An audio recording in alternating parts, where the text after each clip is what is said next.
Hey guys, it's Spacey Sims, and we are back with some more of Cinders. So last time we spoke to the voodoo lady, Madame Gade or Color Gade, I don't know, in her shop, and so now we are in the middle of town still. Okay. I must admit, I don't know what to think about Madame Gade after we talked. I can't tell when she's being serious or sarcastic, if she's giving me advice or just mocking me, or both. And I'm sorry if I'm pronouncing names totally wrong, like, don't judge me.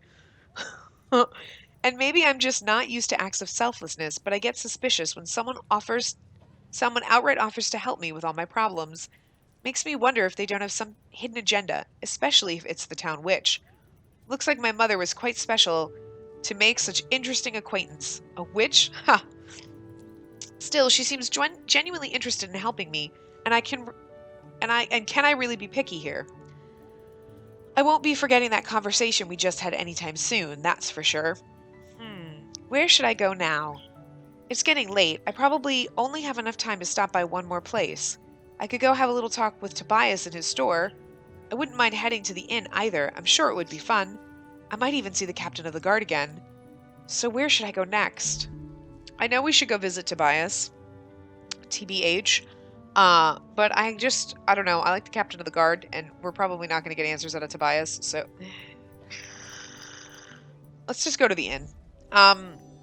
The inn it is then. Yeah, I don't know. I'm hoping we can see the captain of the guard. I really wish we could do both, but something smells delicious. I wonder what's cooking in the kitchen right now. Not like it matters. I don't have any money to buy food anyway. Why am I even here? I guess my real reason for coming was to see the captain again. I was really hoping he'd be here. He's so intriguing. He was such an intriguing man. I was thinking and I wasn't even looking when she said that. Totes. Yeah. I wish I could spend a little more time getting to know him. Ah, there he is, sitting in the same corner he sat in last time. Habit? Looks like he's leaving. Wait, is he coming towards me? I remember you. Your name is Cinders, correct? Yes, I'm surprised you recognized me. You wearing the same damn outfit. Well, you were on my mind. Would you care to join me for a drink? I'd be happy to. Hang on, you were thinking about me? Yes, you came to mind during a recent discussion I had with the prince. Oh, I'm flattered, I think. What were you talking about exactly? I'm glad we came to the end.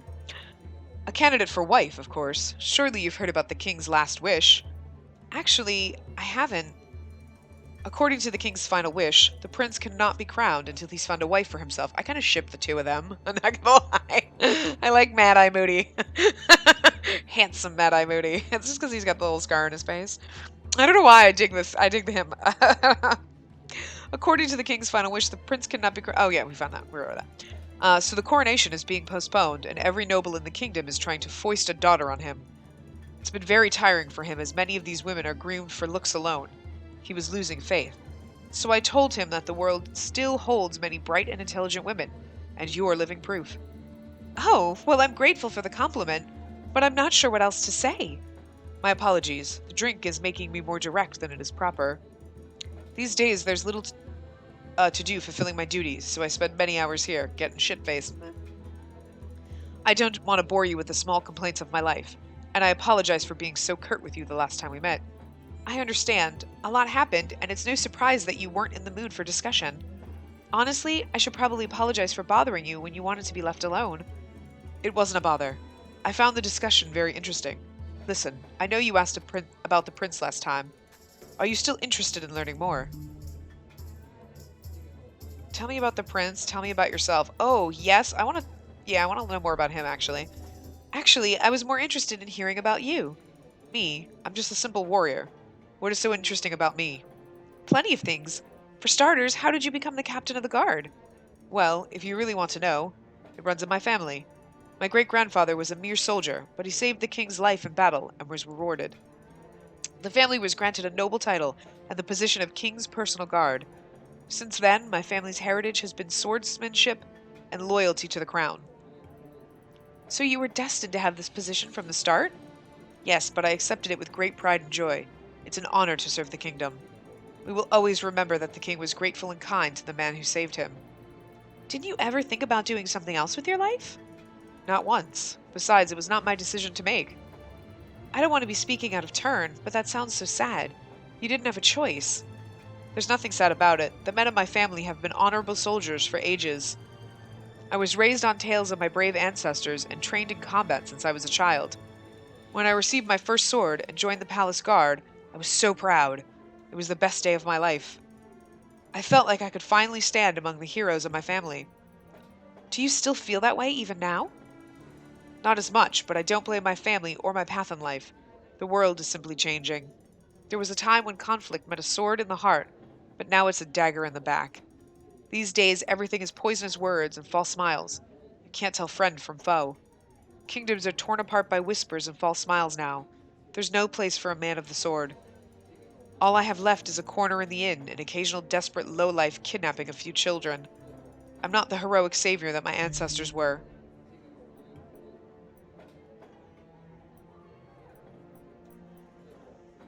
We're still needed.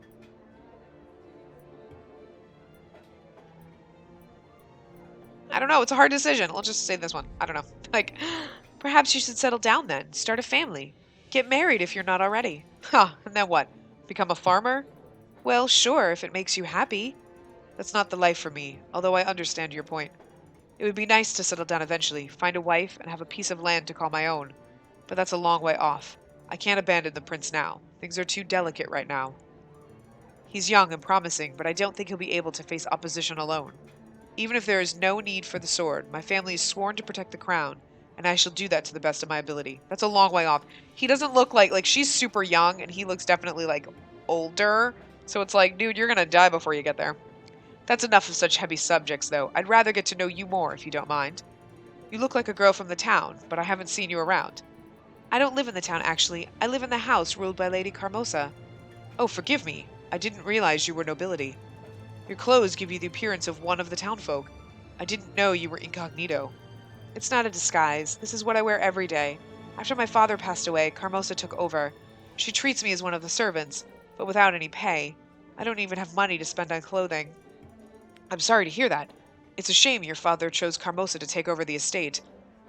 See, so she's nobility, and he's like, ding, ding, ding, you can marry the prince! I kind of want her to marry the captain of the guard, personally. I don't know, I just like him. He chose her?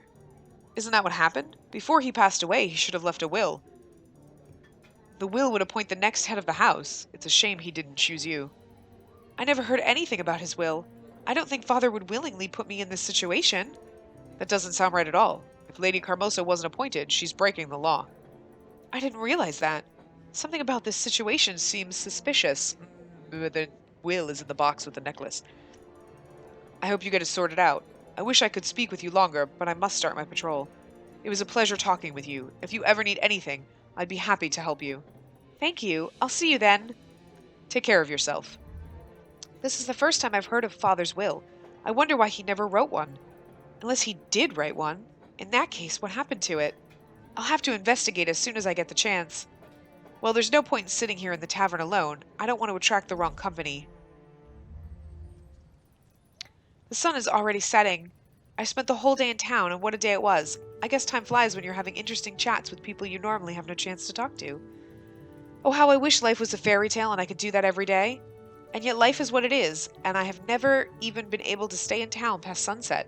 When I was a child, I had to head back to the residence for safety.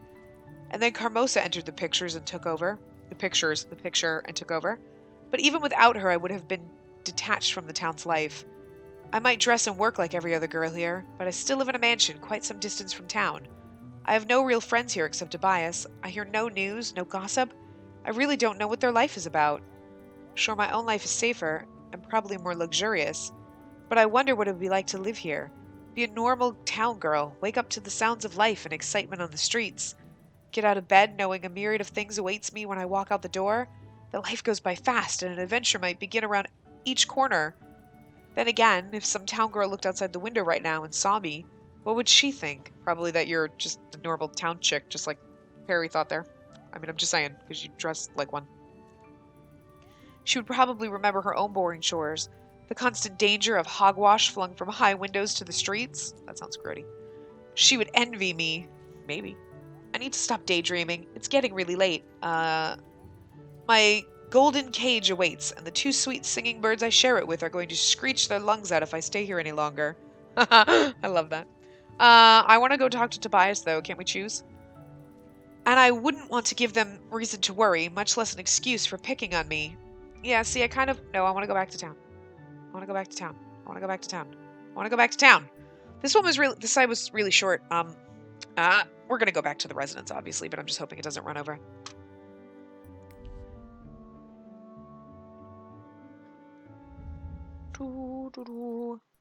Home sweet home. I used to love returning home when my father was alive. I miss sharing the events of the day with him. Now it just seems like a grim prison, and my parole has just been revoked. And close the shutters before nightfall! Can't you do anything right without my supervision? One would expect that after years of serving in this house you would remember such things. Cinders, you're back. I tried to make it quick, and I think I've made it back at a reasonable hour. But if you have any objections... No, I'm just glad it... Oh, weird. No, I'm just glad you've made it home shortly after sunset. I was starting to get worried. Woods can be treacherous after nightfall. Why is she being nice? Oh, thank you for your concern. I don't think you need to worry about me. I need to worry about everything in this house. If I don't, nobody would, and everything will fall apart. Can't these servants do anything right? It's not such a big deal. The house looks as good as it does when Carmos is here, so you don't need to worry. Thank you, but I do. I have no time to explain it to you now. You can go to your room and read or do whatever you see fit. There are some leftovers from dinner in the kitchen if you're hungry. All right, thank you.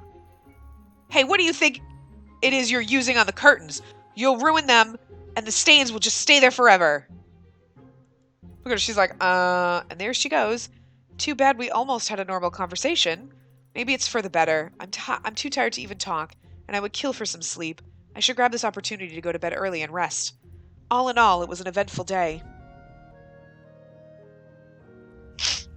Whoa. Cinders, are you awake? I'm awake. I'll be right there. I'll get to work in a minute. No, it's not about that. I just need to talk to you. All right, Gloria, what is it? What's so important that you have to speak with me at this hour? At this hour? You mean noon? I wanted to speak with you about the way you've been behaving these past few days. Now there goes my nice morning. Or afternoon. Listen, I realize we were never really on the best of terms, but what has been going on recently is something new indeed. If you really think that I will turn a blind eye on all your childish, egotistical exploits, then you need to think again. What are you talking about, Gloria? I didn't do anything. Oh, you didn't do anything outright destructive? Oh, you didn't do anything outright destructive. You're far too smart for that. But do you think I haven't noticed all the little jabs at me? You take every opportunity to undermine my efforts and make my life harder. Really, Gloria, I don't know what's happening to you. Oh, Really, Gloria, Okay. Really, I don't know what's happening to you, Cinders. Do you think I'm stupid or that I don't have any feelings? I'm trying to understand you, I really am. But it seems like you're reveling in this chaos you're creating, as if you wanted things to fall apart. Despite the efforts of all those who want to keep things together. This is where we differ, Gloria. True, our relationship was never civil, but I think I'm beginning to understand why. We may be a family, but we are not alike. All I'm trying to do is survive in this madhouse as unscathed as possible. What seems like chaos to you is freedom for me. Besides, let's face it, Gloria. Things are already broken. Only Carmosa and you are still pretending that you can glue them back together, like some ugly heirloom everybody hates. Typical answer of an angry child. Do you even realize that you have managed to describe the house, all of us, as if it were all about you? It is such a shame that Mother taught me so well about the importance of family. It must have made me naive. Because I still have hope that you will mature one day. Excuse me, mature? Yes, become an adult, a person who is able to grasp a larger picture, go beyond one's own interests. Also someone who can sacrifice personal happiness for the greater good of the house, if it is necessary. I don't deny that it can be difficult at times, but we are not children anymore. We must realize how we all depend on Carmosa and support her in any way we can. I see. Well, it certainly doesn't play well with my idea of maturity, especially that part about supporting Carmosa. This is a really weird conversation. Of course you would say that. Just like you, Mother can be a difficult person to get along with, I admit. But her intentions are good. Think about the way she was putting all of her strength into giving us a good life. And if you still doubt her, try imagining our lives without her. Don't mind if I do. How long do you think this house would last with her gone? You must understand she won't be here to care for us forever, and I can't do it alone, Cinders. I need your support. What should I say? I mean, she's sort of being kind of nice in a bitchy kind of way. I mean, she's not like screaming, yelling, but I don't really know what's going on in this part. Like, I guess you're right, but you're wrong at the same time. Like, yeah, you're wrong. Let's just agree with her for now, appease her. All right, I see your point. And as much as I hate to accept it, I think I can agree with at least part of what you're saying. Of course, Carmosa means well. It's her house, and we're her daughters after all. At least you are. It's her actions, not her intentions, that I have trouble understanding. But maybe not anymore. Perhaps we're more alike than I've imagined. We're survivors, doing what's necessary to cope with the situation we've been presented with. Such insights give you credit, Cinders. They tend to come with age. If that's true, then Carmosa must be really old, and her sight is completely different than mine. That would explain some things, which... Maybe she's a victim of harsh circumstances. Maybe she did have to struggle all the time. And yes, maybe I can't really imagine what she went through. But think about the woman she became, a black widow, so spiteful that she hurts her own children. But Cinders! Please, let me finish, Gloria. With all the pain she suffered, there was a lesson there that she missed. Sometimes being nice to people around you can make all the difference in the world. She has no right whatsoever to turn our lives into hell, Gloria, and you know it. She is how she is, Cinders. She's doing her best to manage everything, and it is a great burden. She can be terrible, but only because life can be terrible to her. You surely don't intend to change her now. Oh yes, no doubt about that. I'm not talking about changing her arachnid nature. I'm talking about changing ours. We could certainly use some improvement in our natures, you know. This picture you're painting in front of my eyes seems pleasant, but also not very realistic. It requires one thing which we do not have: mutual agreement. And we'll not have that as long as we are not of one mind. That is, as long as Sophia keeps up her silly act. Gloria, I doubt that it is Sophia we should be worrying about in this situation. I'm having trouble picturing her opposed to anything that would bring us more freedom from Carmosa. No, Gloria, it's you. You're the unknown in this equation. We can't be sure about your loyalties. Now this is something I didn't expect. You behaving just like Sophia. It would seem that you two have much more in common than meets the eye. You both prefer to spend your time criticizing me rather than trying to contribute. You could be helping us somehow. How can we understand each other if you do not even try? Sophia is just a poor broken creature composed of vile and self-pity, a pinnacle result of Carmosa's caring upbringing. But all in all, she's exactly that and nothing more, a product of the way the family works. She didn't just sprout out of the ground, inherently bitter, you know. No, you and Carmosa forced her into this mold. You share responsibility for making her the little Miss Sunshine she is now. And where are you going with this? Am I to shower her with sentiment from now on? Why should I, considering the way she behaves towards me? Even if she was mistreated in the past, it's no reason to shut herself away from the world and bark at it within her room like an angry dog from within her room. Sorry. No, she made up her mind. She does not want me around her. I cannot change that, even if I think it's regrettable. I can't believe this. Gloria the reasonable speaking now, the one who sees beyond her own selfish interests. If you do acknowledge the fact that you separated yourself from her in the past, why not try to force your way back in? You can do this, Gloria. You can get your sister back. You just have to swallow your pride and try really hard. And so you recognize it as well. I am the most reasonable. And I am the only one here that actually does anything to keep up the house. That might be just a bit of an overstatement, Gloria. Each one of us puts some work into how this place works, for better or worse. You know what's really funny is I feel like Cinders does all the work and Gloria's just like yelling at people to do things. So it's really funny, but we just have different perspectives, and so we give different kind of input. But surely you realize how naive that sounds. It is something one might say to a slow child to spare its feelings. I've tried to help you both understand the importance of Carmosa's rules, and yet I seem to be the only one capable of understanding the requirements to keep a proper household.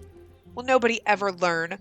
How long am I supposed to guide you and work alone against the laziness and stupidity of others?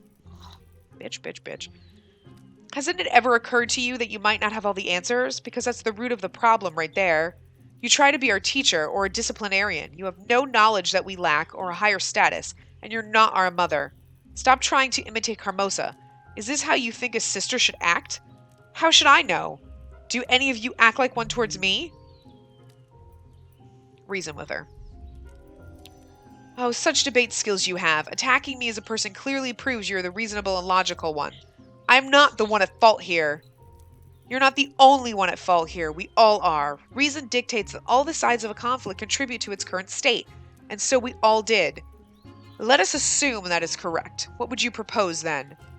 Then Sophia and I would have to admit we were wrong to attack you and hinder your efforts to take care of the house. Oh, so true. You, on the other hand, would have to admit that you blindly mimicked Carmosa rather than using your own reason and abilities to best take care of the house. We all need to change our ways if things to improve. Blame is not important. Refraining from our old habits and working together is. That does conjure up a good image. I think I would like such a change. One thing, though. Do you really think I mimic Carmosa? Gloria, would you please stop for a second to think and answer one simple question truthfully? And what question might that be? What do you like to do? And no, I don't mean something that you feel obliged to do. Not a chore, necessity, or an assignment. What do you like to do? What makes you happy? What do you do just for yourself and nobody else? But what are your goals? Where do you see yourself in the future? What will you do when Carmosa's not here and you're able to move on? Where do you want to go? I do not know. I just want to make everything better. This house should work as intended and it should do so because of me. I want to make everyone happy and keep it all together. Fine. And when you accomplish that, what then? Imagine the house is running smoothly. Carmosa is proud of you and relaxed. All tasks complete. What would you do with all your free time then? I do not know what to say. Indeed, such a situation seems highly unlikely to occur, so I have not given it any thought. Who are you? What do you know about yourself? I don't know.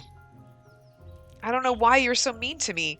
All I did was come here with an open mind to talk to you, find some mutual understanding. You get no understanding because there's nothing there to understand. You came to reenact Carnomosa in a statement of superiority. That is not true. I did indeed try to get through to you. You simply would not listen. You didn't either. Get through to me? You came here with your air of superiority to boost your own conviction. You don't care about myself or Sophia. All you care about is you. This is pointless. I see no reason to listen to such nonsense, especially since I did nothing to deserve such treatment from an immature brat.